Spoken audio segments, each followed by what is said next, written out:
show starts in 10, 9, 8, 7, 6, 5, 4, 3, 2, 1. Go. Bass in your face.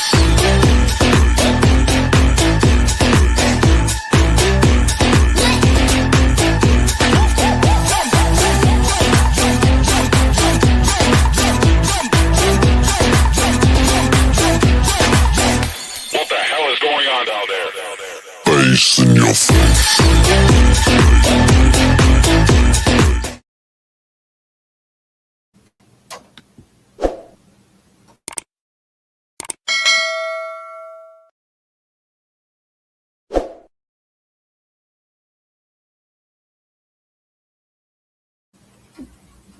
Good evening, everybody. Welcome to another episode of Uncommon Sense with Jose Negron. Now, for the benefit of those of you who are not familiar with the channel or watching this channel for the first time, the reason why it is called Uncommon Sense because here on this platform, we discuss everyday issues where we try to find logical solutions, but not everyone uses logic. So for that reason, it is called Uncommon Sense. I also have a much smaller YouTube channel called Latina Diaspora, where I discuss issues pertaining to Latinos residing in the United States. The link to that channel is in the description. I want to let everybody know that I'm currently live on YouTube, Facebook, and Instagram. Also, the subscriber mode has been enabled for the first 5 minutes, meaning if you're not a subscriber and if you wish to enter a comment in the chat, you will need to subscribe to the channel. As always, I want to give a huge shout out to all those who've already subscribed to the channel, whether you've been a supporter from the very beginning or just recently joined. I really appreciate your love and support.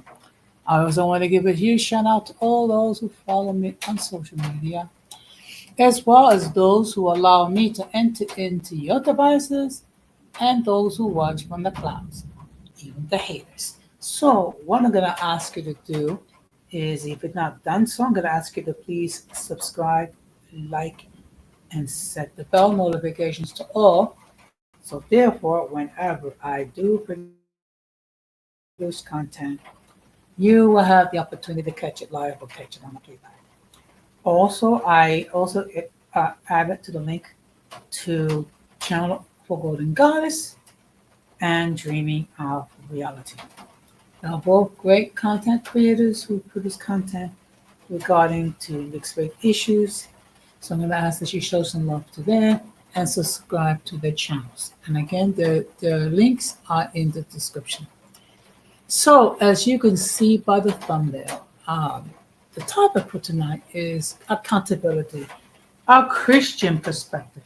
So what we're going to be talking about tonight is how Christians look at accountability. Okay. So, and before I continue, I understand there might be people who will be watching this who are not Christians, who may not have a full understanding. What I'm going to ask you, just try to keep an open mind. And again, I'm not trying to force you to express Christianity. I'm just explaining the topic. So, of course, I'm going to be using, when it's necessary, biblical verses. Now, before we get into the main topic, we do have a great deal to talk about. So we're going to have another episode of In My Words.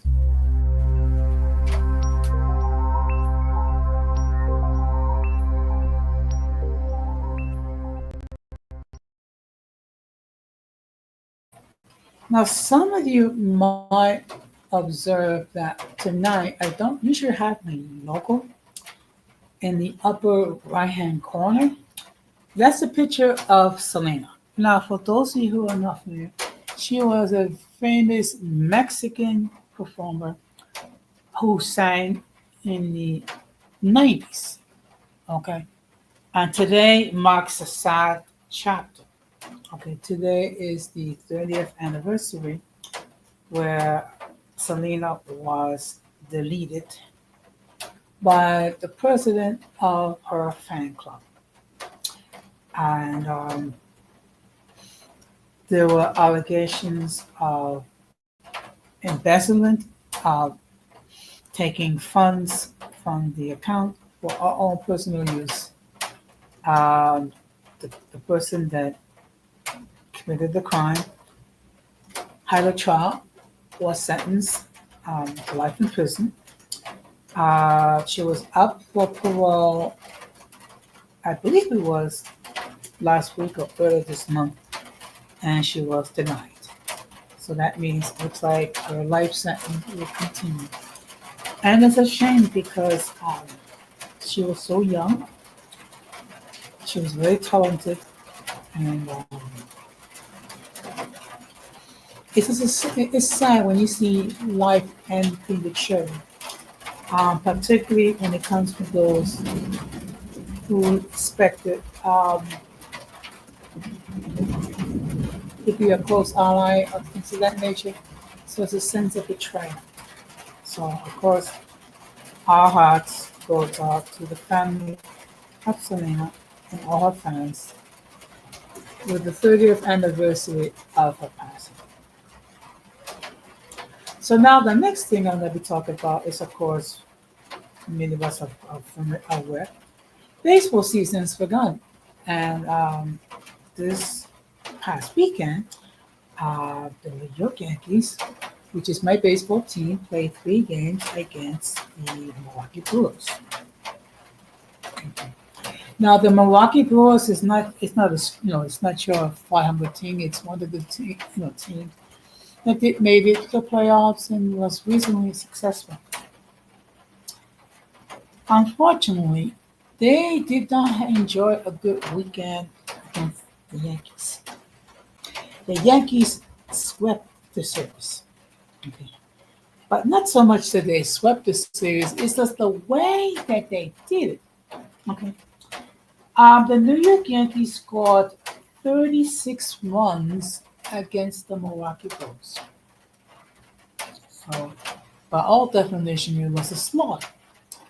Not only that, New York Yankees also hit a total of 15 home runs um, against the Milwaukee Brewers, 9 in one game. Okay.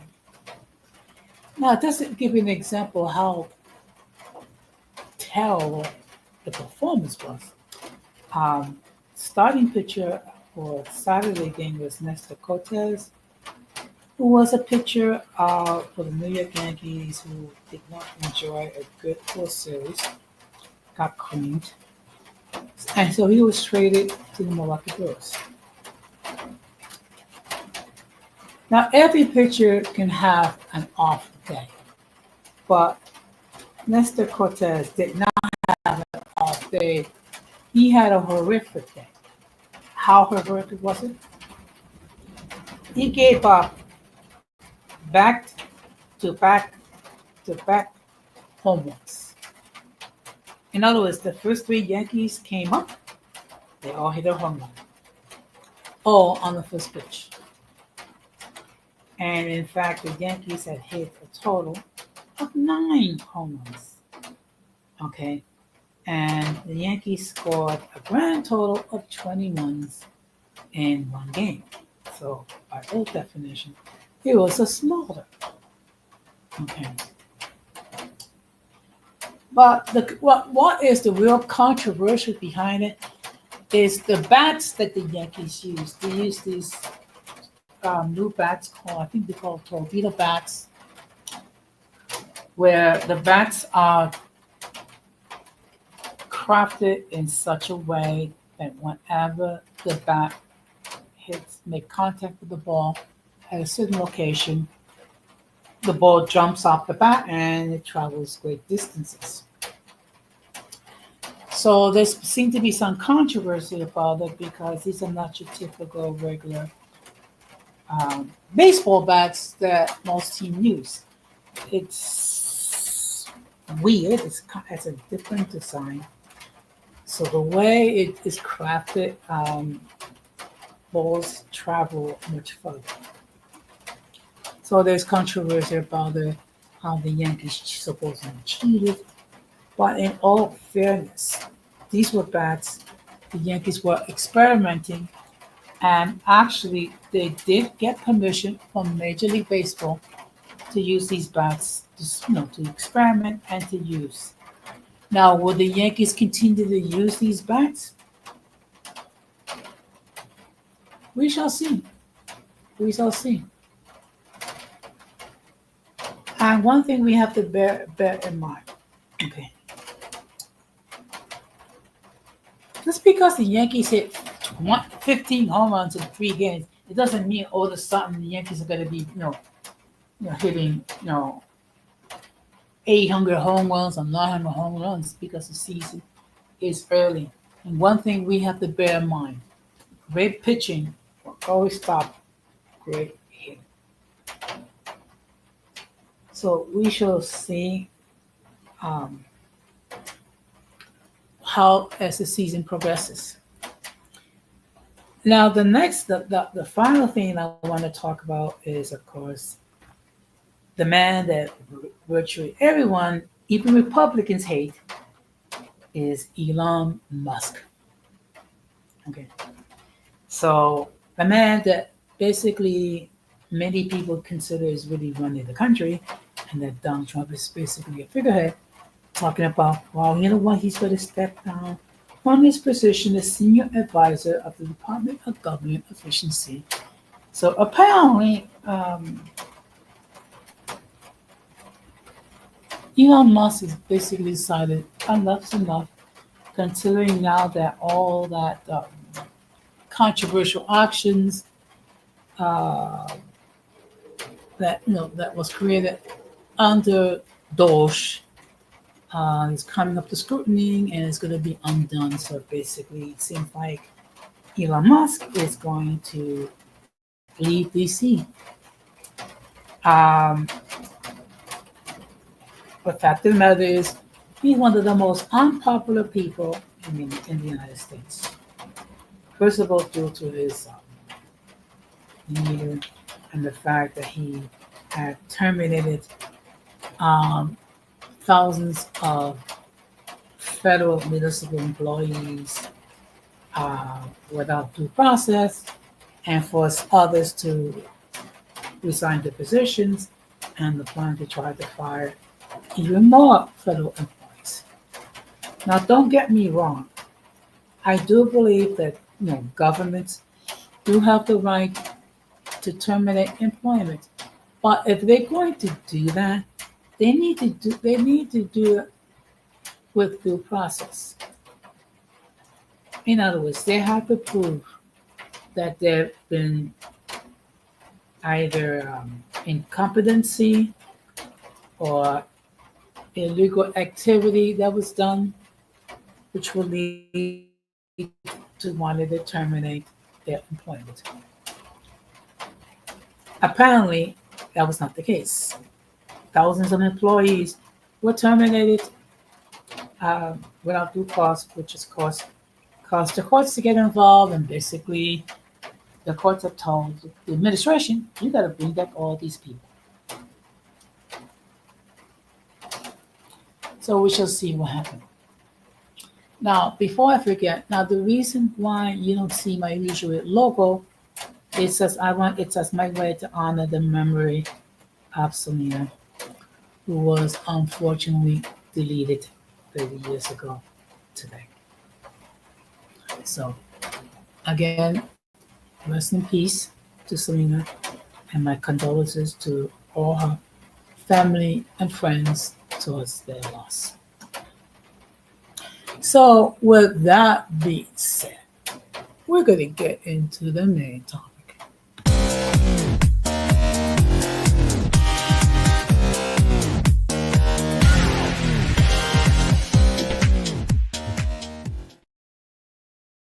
Oh, before we get into the main topic, there's one more thing that I forgot to mention. Lady Creole, as she's being referred to, is back here on this YouTube street creating content. Okay. Now, those of you who are not familiar, she was known under a slightly different name. Unfortunately, she had privated or deleted her channel um, due to circumstances beyond her control. So the fact that now she's back creating content, of course, her content has been rebranded. So now her content is going to be more Christian oriented. Okay. Well, we all know that she is Creole from Louisiana. Okay. And she is very knowledgeable regarding the Creole culture. But what I'm going to ask uh, my supporters, my audience, my friends, and what have you, that going forward, I'm going to ask that you please refer to her as Lady Creole, not her formal name. Okay. I've been informed that she wished to be addressed as Creole Lady. So I'm going to ask all as other respect for her, please refer to her as Creole Lady. Now, with that being said, now when it comes to accountability, what does it mean? Okay, first of all, let me just give me a moment.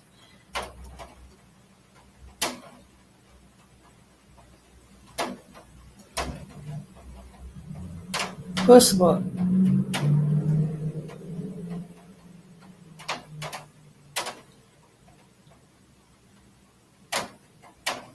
first of all, let me just give you the actual definition of accountability. The word accountability means an obligation or willingness to accept responsibility or to account to one's actions. That's what accountability means. Okay. In other words, you acknowledge that the action or the course of action that you have taken, whether when the work came out, it produced a positive result or a negative result. Okay. There is a saying that I use. It's not good English, but I'm going to say it. When you fess up, when you mess up, fess up. In other words, whenever you make a mistake or whenever you take a course of action that did not lead to a good result, you're going to take accountability. You're going to admit, okay, this is the course of action I took, and it did not produce the desired result. Okay. So that is what accountability means. Now, accountability as a Christian, it's a different take. Okay. In fact, we're talked about in the Bible that when we believe when we die, when we're going to have to take an accounting for all our actions. So, what I'm going to do is I'm going to share my screen. Oh, before I forget, let me just say, has been pinned. So, just give me a moment because unfortunately the Wi-Fi. Okay. So, anyone wishes to hit that link and join the panel, they can do so. Again, let me just state for the record, if I never seen you before, if I never heard from you before, I will insist that you come up in the backstage to make sure that no one flashes anything inappropriate, which would cause the people of YouTube to take down the stream.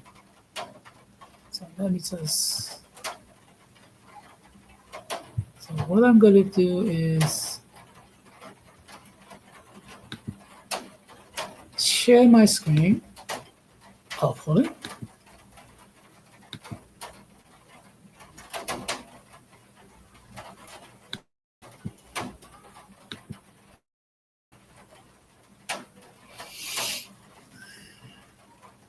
Let's see.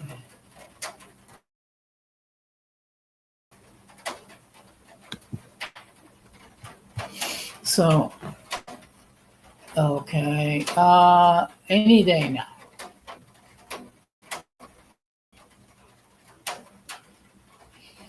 So, okay. So I came across this website called Bible Study Tools. Okay. So is the question, why is accountability so important for Christians?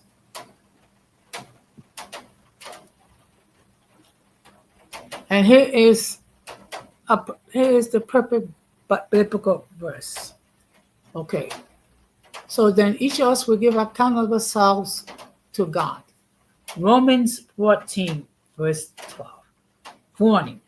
I will be sharing Bible verses.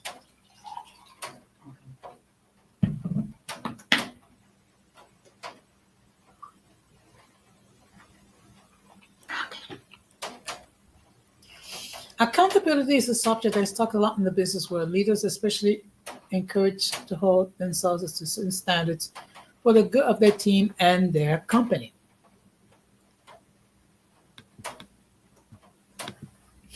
As followers of Christ, we are called to be kind of a leader, be a kind of a leader to those around us. We are set as an example, not just good behavior, but godly behavior. And willingness to be personally accountable will help us, our families, our churches, and our community at large to be healthier and more effective. What does it mean to be accountable? One of the definitions of accountability is, as, in other words, it means a person is held responsible to others either for certain results or in a more general way. Done well, accountability leads someone to be more reliable and consistent in how they live and show themselves to others. True accountability starts with accepting that we are imperfect. It demands that we be honest enough with, with ourselves to receive correction or to speak the truth in love to others when needed. Approached that way, it might sting in the moment. Accountability will bring us more joy and deeper faith. Okay. Now the question is, why is accountability part of God's plan? One of our Father's high purposes is for us to look more and more like His Son. Part of that is clearing away faulty beliefs or thoughts and then replacing them with His truth. It's a process, one that requires us to invite Him into our hearts and respond to His correction and allow others to speak to our lives as well. It may not sound like fun at first, but our Lord is always a gentle teacher. And as we submit, we start to find that accountability actually brings us benefits. Pursuing the holy habit, this holy habit helps. And of course, there's another verse this, to keep us aligned with God's plan. Trust in the Lord with all your heart and lean not in your own understanding. In all your ways, submit to Him, and He will make your paths straight. Proverbs 3, verses 5 to 6. And of course, to keep us on track to maturity. The Lord makes the firm steps of the one who delights in Him. Though he may stumble, he will not fall, for the Lord uphold him with His hand. Psalm 37, verses 23 to 24. And also to keep us connected with others. Instead of speaking the truth in love, we will grow in every respect the mature body of Him who is the head, that is Christ. Ephesians 4, chapter 4, verse 15. And of course, to keep us able to represent God well. For we're taking pains to do what is right, not only in the eyes of the Lord, but also in the eyes of men. 2 Corinthians chapter 8, verse 21. Now the question is, who are we meant to be accountable to? We seek to be accountable in two places. From God through His Word and His Holy Spirit. The Lord searches the heart and examines the mind to reward each person according to their conduct, according to their deeds deserve. Jeremiah chapter 17, verse 10. But I tell you that everyone will have to give an account on the day of judgment for every empty word that they have spoken. For by your words you will be acquitted, and by your words you will be condemned. Matthew chapter 12, verses 36 to 37. Nothing in all creation is hidden from God's sight. Everything is uncovered and laid bare before the eyes of Him who we must give an account. Hebrews chapter 4, verse 13. Now, as far as believer is concerned, as iron sharpens iron, so one sharpens another. Proverbs chapter 27, verse 7. Brothers and sisters, if we are caught in sin, you who live by the Spirit should restore that person gently. But watch yourselves that you may be tempted. Carry each other's burdens, and in this way you fulfill the law of Christ. Galatians chapter 6, verses 1 to 2.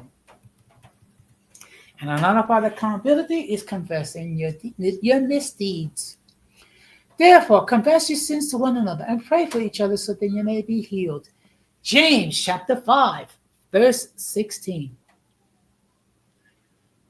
If your brother or sister sins against you, rebuke them, and if they repent, forgive them. Luke chapter 17, verse 3. So now we're going to be talking about people who sought accountability. The first example is King David. He declared that God honors those who seek accountability. Good and upright is the Lord, therefore He instructs sinners in His ways. He guides the humble in what is right and teaches them His way. Psalm 25, verses 8 to 9. He shares the need to be accountable for his imperfections. But who can discern their own errors? Forgive my hidden faults. Psalm 19, chapter 19, verse 12. Behold, blessings came from being accountable to God. Then I acknowledged my sin to you and did not cover my iniquity. I said, I will confess my transgression to the Lord, and you forgave the guilt of my sin.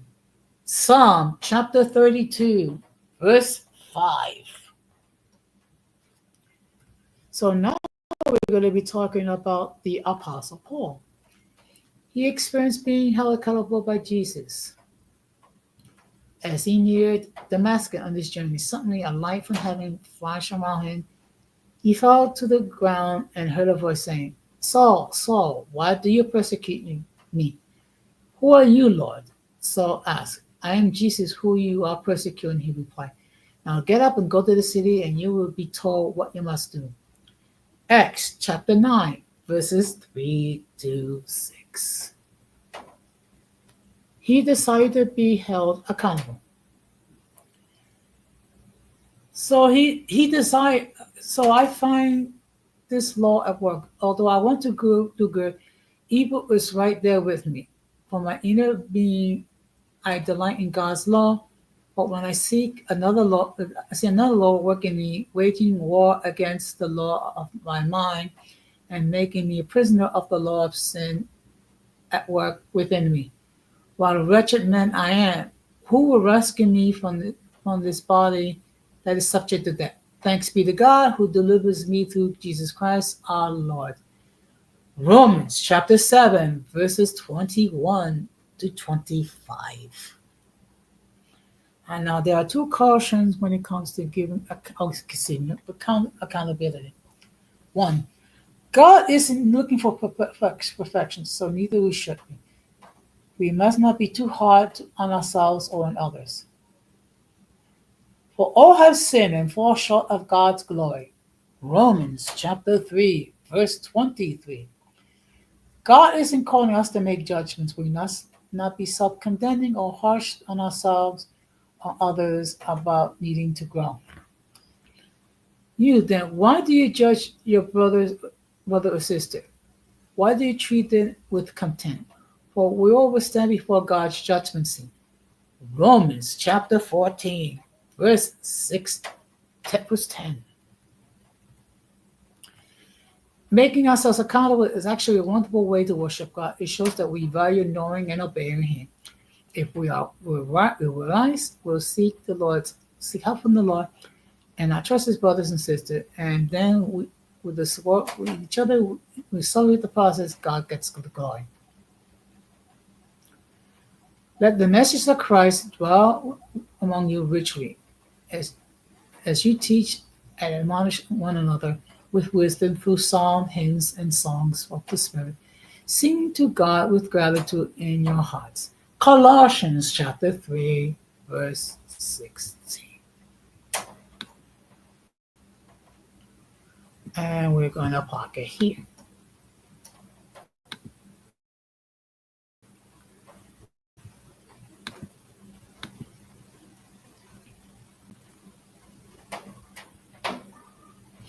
So as you can see, there are many verses in the Bible that speaks about how we need to be accountable, first of all, to God for our actions and to one another. Okay. And of course, we have to bear in mind, we're not okay. Even though we're called to be perfect, we're not going to be perfect. So we're going to make mistakes along the way. We're going to miss the mark. We're going to fail. Okay. It is not a terrible thing. What is the terrible thing is we don't acknowledge that we failed. Okay. Which is another word for sin. Now, this is a sharp contrast to what the world teaches, because the world does not teach accountability. Basically, what the world teaches others is that we, blame others for our actions. Okay, and all of us have done this. Okay, all of us that blame others for our actions. Okay. I'm going to give you a perfect example of what I mean. Some of you know I was married. I am divorced. Okay. Now I did try to address the issues that that was affecting our marriage. It did not work out. Okay. We were both responsible in our own way, why the marriage failed. Okay. I have never completely blamed my ex-wife 100% for the reason why the marriage failed. I have taken accountability. So of course, I follow the example, which is when you mess up, fess up.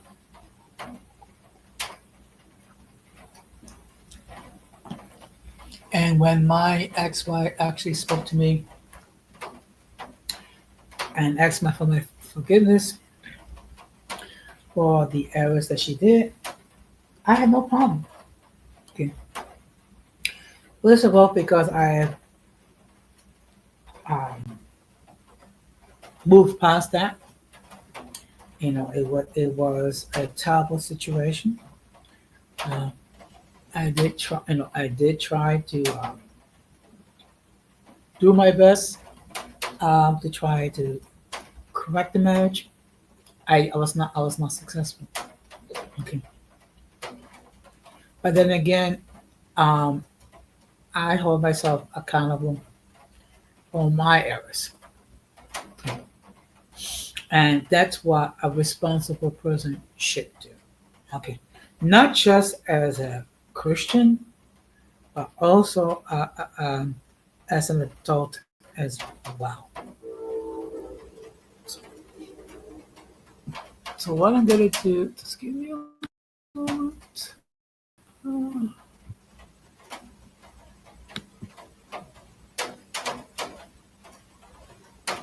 So now I'm just going to share um, one more article. I'm probably going to be on only for about an hour because it looks like it's slow light tonight. But so be it. So now I'm just going to let me just share my screen.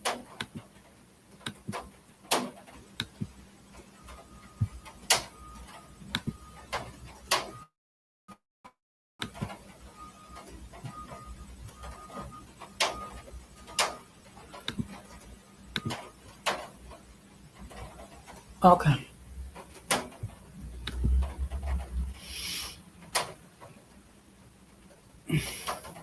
So here we're hit with the question: what does the Bible says on the importance of accountability? So here is an answer. There's much temptation already in the world today, and Satan is always striving to create even more. In the face of such temptation, many Christians seek out an accountability partner to pray with and help share the burden that come with doing spiritual warfare. It is good to have a brother or sister we can count on when we are facing temptations. King David was alone the evening that Satan tempted him into adultery with Bathsheba. And you can find that in 2 Samuel chapter 11. The Bible tells us we fight war not on the flesh but of the spirit against powers and spiritual forces who threaten us. And that could be found in Ephesians chapter 6, verse 12. Knowing we are in a battle against the darkness of darkness, we want as much help as we can gather along us, and this may include making ourselves accountable to one another, another believer, who can encourage us in the fight. Paul tells us that we must be equipped with all the power of God supplies us to fight the battle. Therefore, put on the full armor of God so when the day of evil comes, you will be able to stand on your ground, and after you've done everything, to stand. And that could be found in Ephesians chapter 6, verse 13. We know that without a doubt that temptation will come, we should be prepared. Satan knows our weaknesses and knows when we are vulnerable. He knows when a married couple is fighting and perhaps feeling that someone else might be better understand and sympathize. He knows when a child is being punished by his parents and might be feeling spiteful. He knows when things are not going well at work and just where the bar is on the way home. So where do we find help? We want to do it in the sight of God. Yet we are weak. What do we do?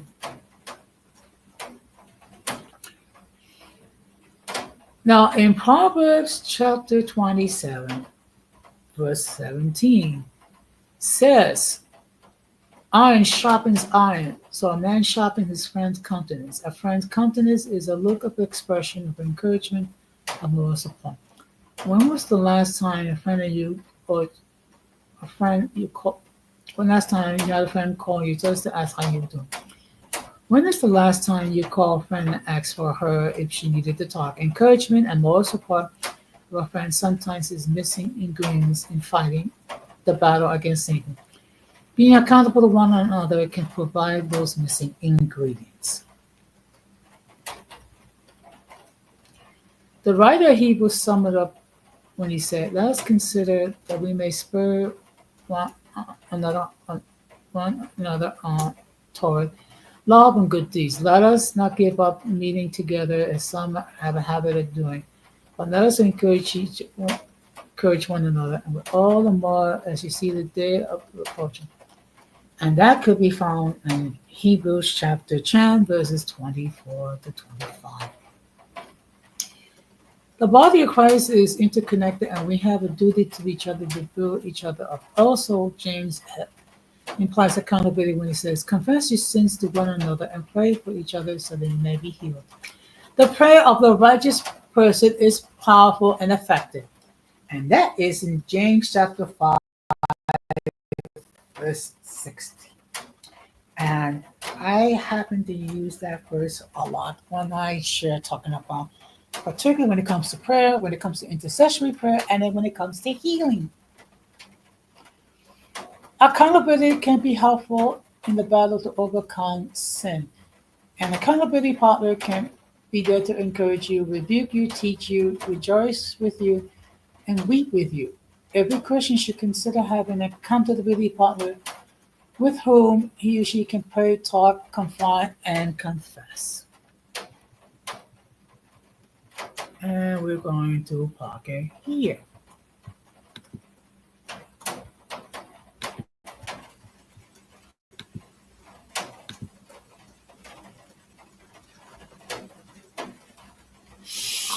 So, I mean, you know what? It's an interesting concept having an accountability partner. Okay. Now, one thing in Jesus's public ministry, whenever he sent out his disciples and his followers, he always sent it out two by two. Now, the question is, why would Jesus have the need to send out people in pairs? It's a very good question, and this is how I understand it. First of all,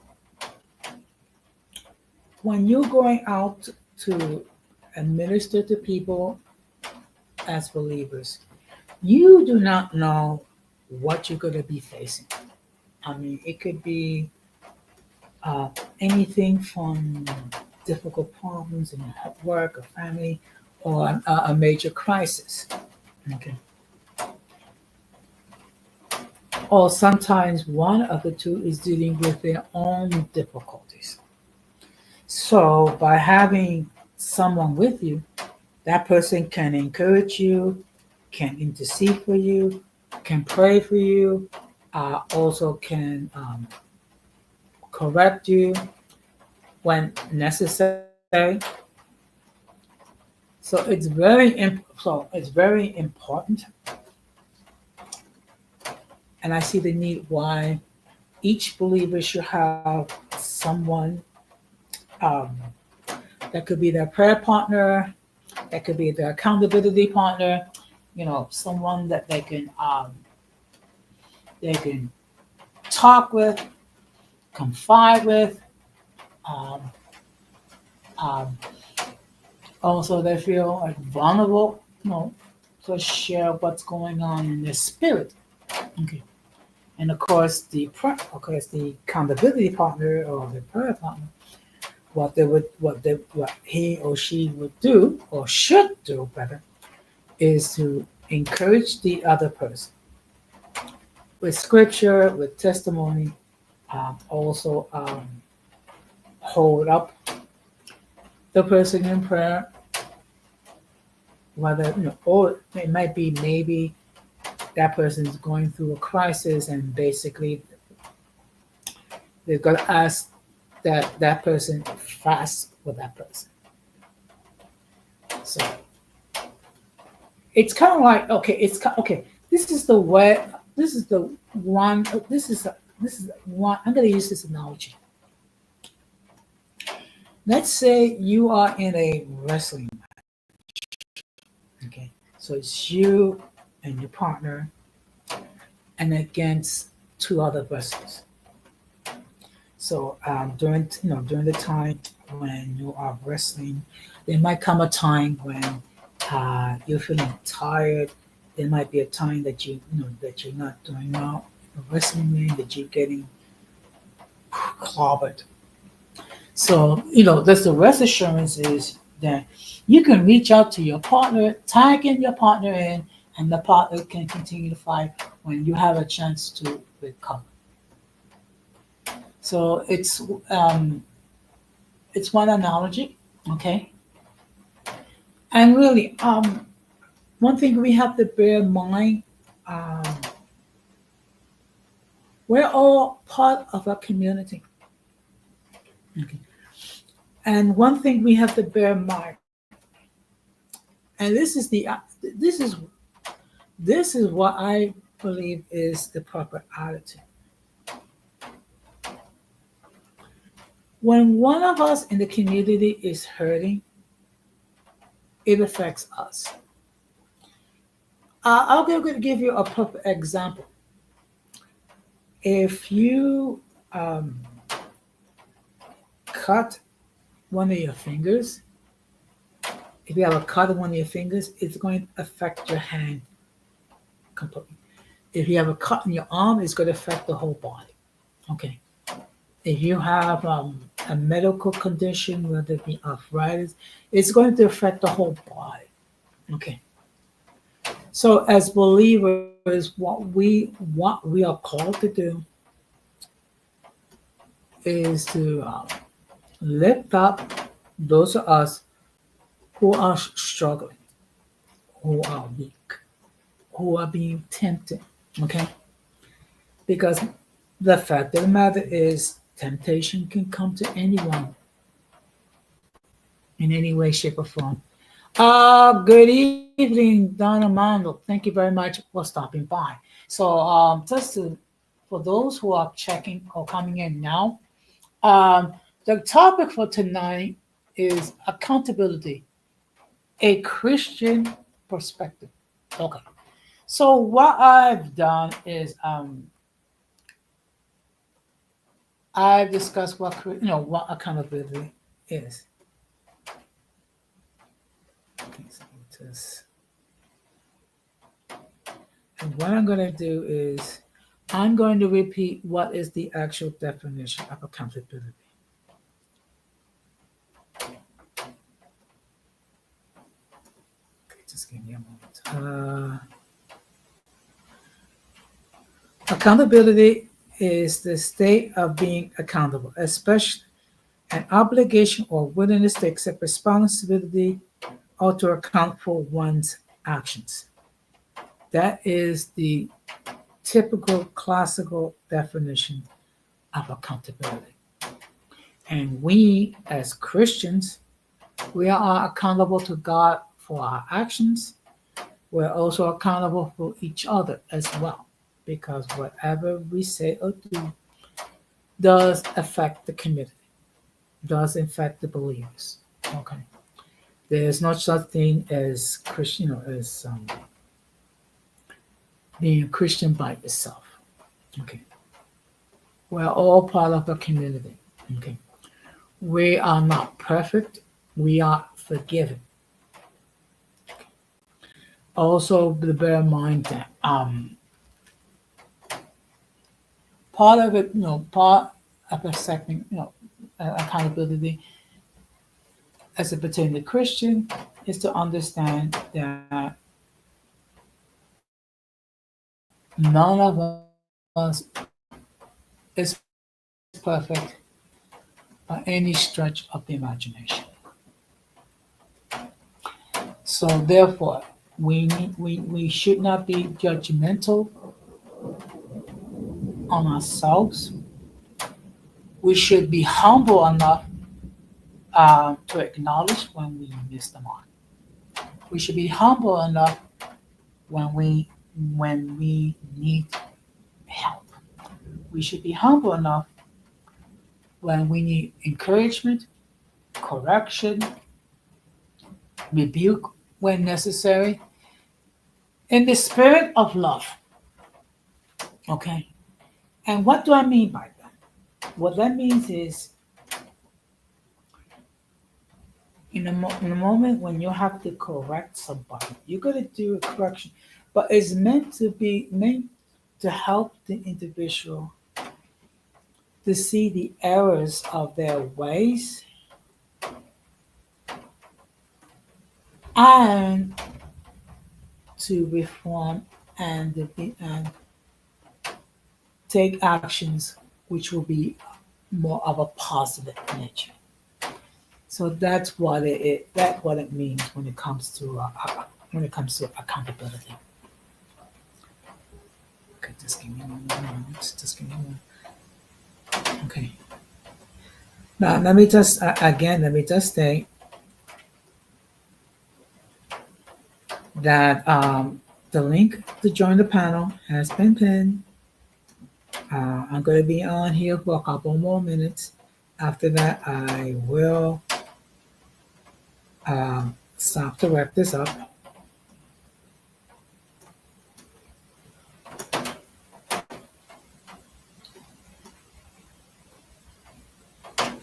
So let me just give you a couple examples of accountability. Good evening, Irby. Thank you very much for stopping by. So the topic for tonight is accountability, a Christian perspective. So basically what I'm doing is talking, what does it mean to be accountable as it pertains to Christians? So let me just give you some examples of accountability.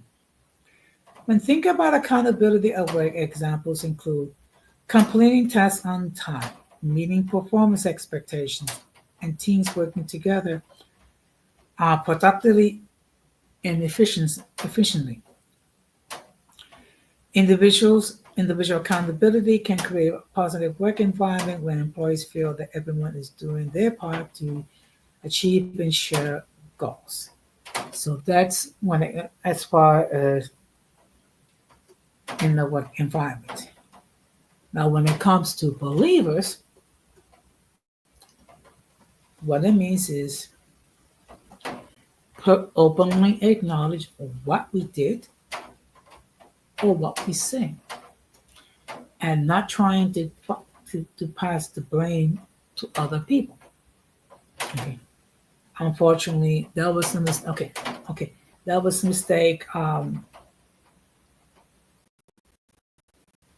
in the Garden of Eden, where Adam and Eve ate from the forbidden fruit. And I see here we have dreaming of reality. Good evening. Thank you very much for stopping by. Okay. So tonight's topic is accountability, a Christian concept. Okay. So basically, what it means is,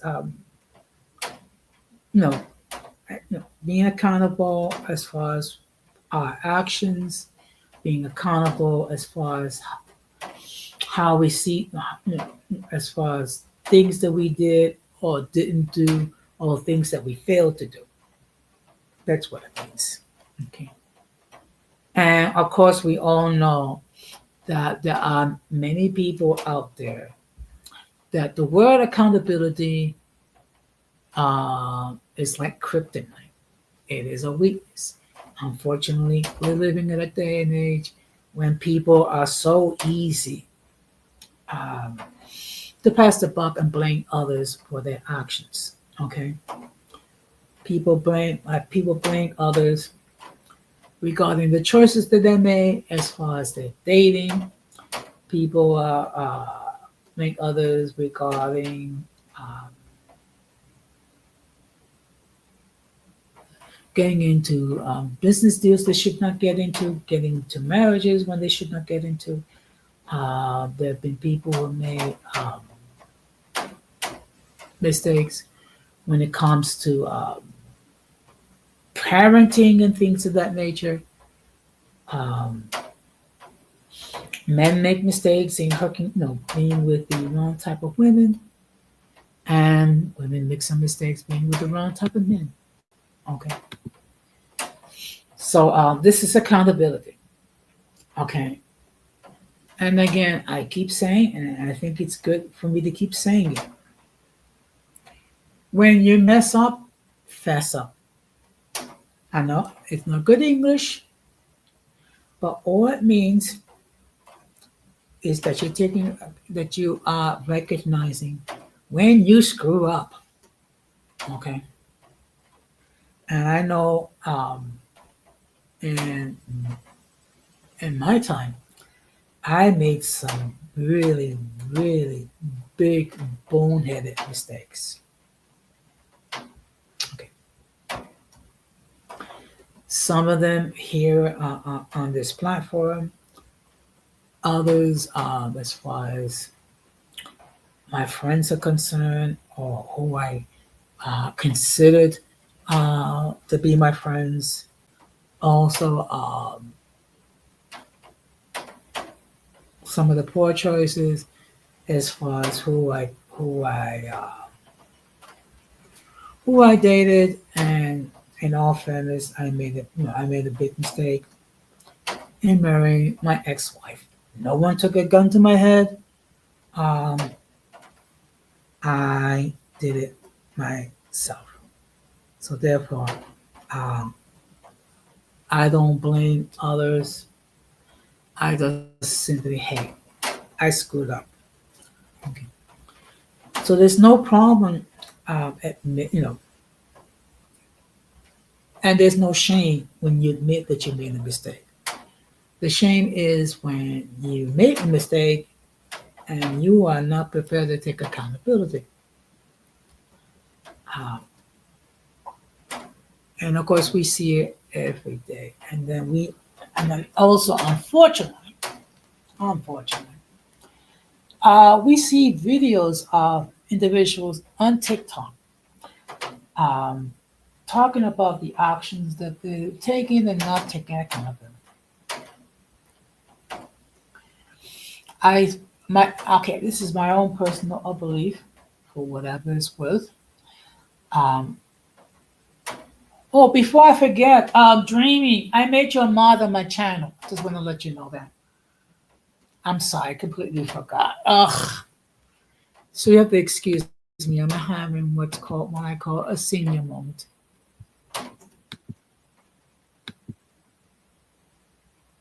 And I'm just checking to see. Okay. And for those who are wondering, why do I have that picture on the upper right hand corner? It says that this is the 30th anniversary of Selena's being deleted by the president of our fan club. So, as a memorial and to honor her memory, I decided to put her picture there. Tomorrow, you see my regular icon. So, I have been talking for almost an hour. My question to the audience: how do you people feel when it comes to accountability? Do you have a thought regarding it? Whether you agree with what I've been talking about, or disagree what I'm talking about, or maybe you think I don't know what I'm talking about. Hey, this is your opportunity to hit the link, join the panel, and then we can discuss it as long as we keep it mutually respectable. Okay.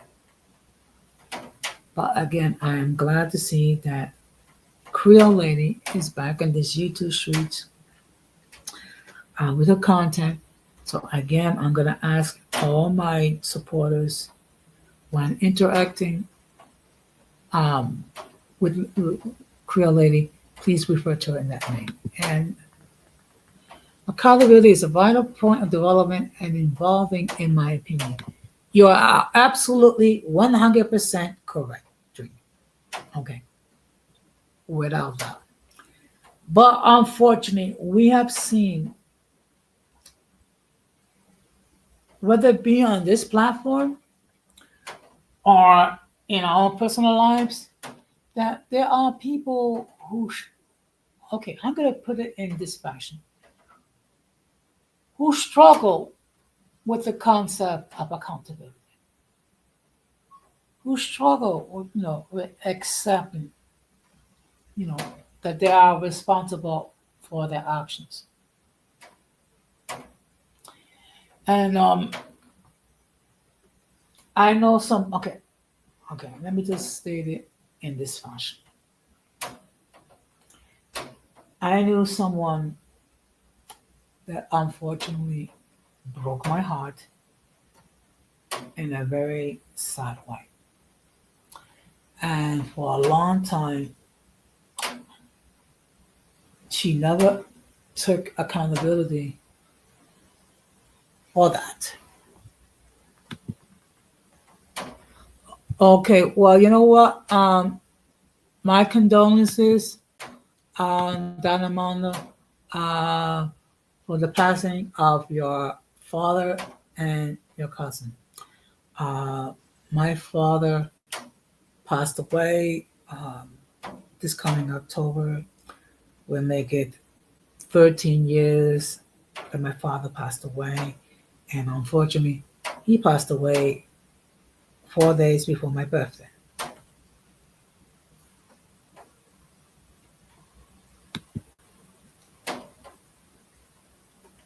Yeah, we do. We do. Okay. And while I'm approaching this in a Christian concept, um, we all should be we all should hold ourselves accountable for our actions. Okay. All that means is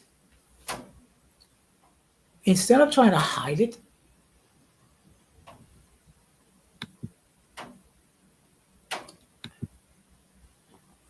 just acknowledge when we screwed up and rest in peace to Nipsey. I think it's Nipsey Russell. But in any case, uh, we're living at an age where people struggle. I'm gonna put it that way. People struggle with the concept of taking accountability. Okay, we see this um, all the time um, with um, with our family. We see this all the time with our coworkers. We also see it with you know with our spouses, our significant others, and also at times we have all of us have struggled with the concept of accountability. Okay. And of course the perfect example um, was King David. Okay. Now, of course, the Bible declares David as a man after God's own heart. Unfortunately, uh, in a time of vulnerability, in a time of weakness, how can I say this? He engaged in intercourse with Bathsheba, who was someone's wife. And as a result of that adulterous act, Bathsheba became pregnant, and then to hide um, the deed, um, David tried to get her husband to come in and then engage in intercourse. And then when he refused to do that, um, basically arranged to have her husband deleted. Of course, David confessed his sin. God forgave him, but that act affected his life for the rest of his days when it comes to dealing with Absalom and things of that nature. Okay, because unfortunately, okay, well, we are forgiven for our misdeeds. There are some actions that bring about serious consequences, which is why we all need to be mindful of our thoughts and our actions, because there are consequences to every thought. There are consequences to every action. Okay. If you do good, you have good results. If you do bad, you get bad results. That's okay. That's that it's a reality. And um, a good example of this is that you cannot expect apples from an orange tree or bananas from a pear tree. Okay, you sow what you reap. Okay. Now, some people like to call it karma. I prefer to look at it as you sow what you reap. You will receive the consequences of your actions, good or bad. Okay. We should serve as for us to consider our thoughts and our actions before we fall before we do commit those things.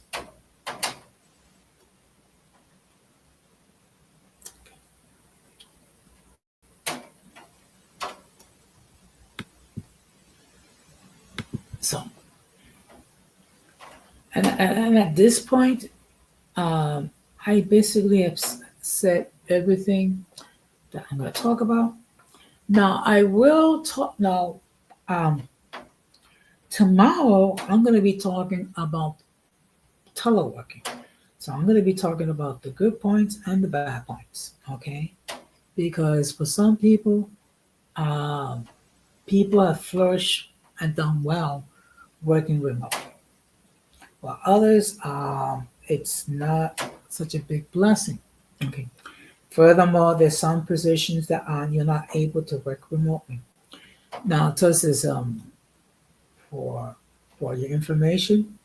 I work remotely from home 2 days out of the week. So Mondays and Tuesdays I work remotely, which means I don't leave my apartment. Uh, I have remote access to my workstation using my laptop, and I do my work that way. Um, I also, have to be mindful that sometimes, whenever my supervisor calls me, and of course, I have to be mindful as far as my email, my job emails, because sometimes I'll get instructions from my supervisor via email or via text. So, and of course, sometimes working remotely can be a challenge, particularly if you share your apartment with your family. Okay, because you know people will come in and out, people will make noises, things of that nature, and sometimes that could be a challenge, particularly when you are in the middle of a Zoom meeting.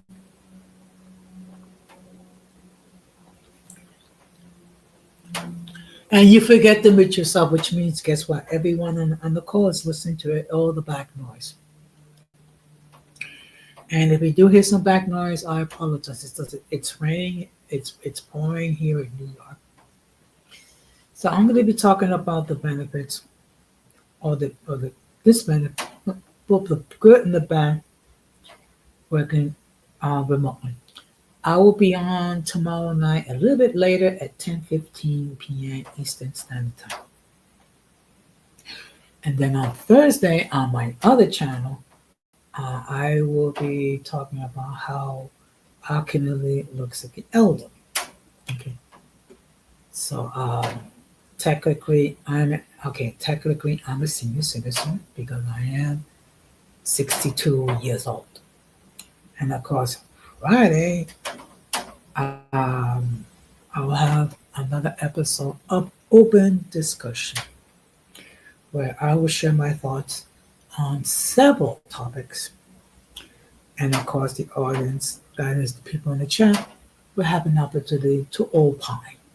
Also, they may want to suggest things for me to talk about, and I will do my best to comply.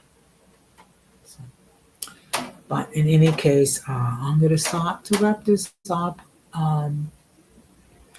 Being that no one's going to join me, and I would have loved to have definitely JoJo's input when it comes to the topic of accountability, a Christian perspective. So, as course, before I go, I'm going to ask that you please show some love uh, to the creators, on the chat. Um, my friend Don Amando and my friend Dreaming of Reality. They both have their YouTube channels where they produce some great content. So I'm going to ask that you show some love to them and subscribe to their channels. Okay. And be sure to set the notifications to all. So therefore, whenever they do produce content, you will be able to catch it live or catch it in the playback. So huge shout out to all those in the chat. Also huge shout out to all those who watch it from the clouds, even the haters. And of course, a huge shout out to all those who will watch the stream on the playback. And of course, you're more than welcome to opine.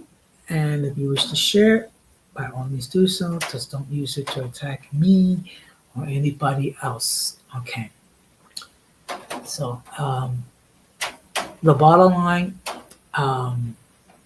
accountability is not always easy, but in the long run, it is beneficial when you're able to hold yourself accountable for your actions and when you're able to acknowledge when you screw up.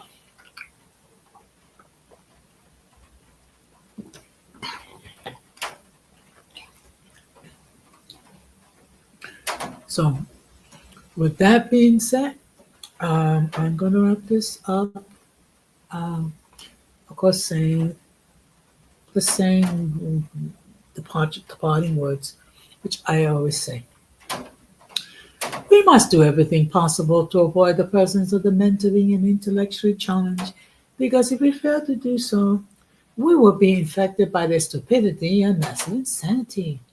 This has been another episode of Uncommon Sense with Jose Negron. So I'm going to wish all of you good night. Take care. Please spread the word regarding this channel, and if you have not done so, please subscribe to Uncommon Sense with Jose Negron. With that being said, good night. Take care and peace.